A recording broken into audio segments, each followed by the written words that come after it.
எல்லாருக்கும் வணக்கம். இது இன்னும் போர் எப்படியும் ஸ்டாப் ஆகிற மாதிரி இல்லை எனக்கு தெரிஞ்சு. ஏன்னா 28ஆம் தேதி ஆரம்பித்த சனிக்கிழமை 1 மணிக்கு ஆரம்பிச்சது. இன்றைக்கி பார்த்தீங்கன்னா 11ஆவது தேதி, மார்ச் 11. இப்போவும் போயின்னு தான் இருக்குது. இன்றைக்கி நேற்று நைட்டு அதாவது 10ஆம் தேதி நைட்டு ஒரு மிட் நைட்டு, அதான் இந்த நைட்டு வச்சுங்களேன்.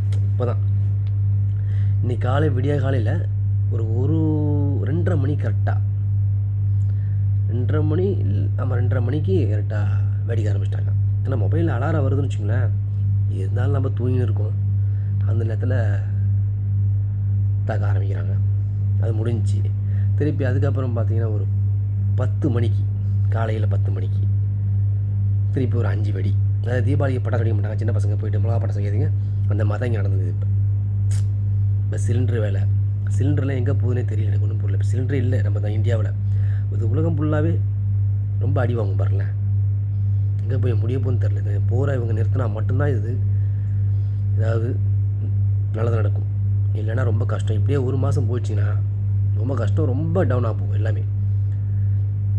இன்றைக்கி இங்கே 2 ரூபா விற்று தக்காளி, 2 திரகம்ஸ் விற்று தக்காளி 1 கிலோ. இன்றைக்கி நாங்கள் முந்தானத்து வாங்குகிறோம். முந்தானத்து போயிட்டு நாங்கள் வாங்குகிறோம் தக்காளி. அதோடைய விலை 7 திரகம்ஸ். இப்போ பாருங்கள் எப்படி டபுள் ஆகிடுது பாருங்க. கஷ்டம். எல்லாத்துக்கும் காரணம் அந்த ட்ரம்ப்பு.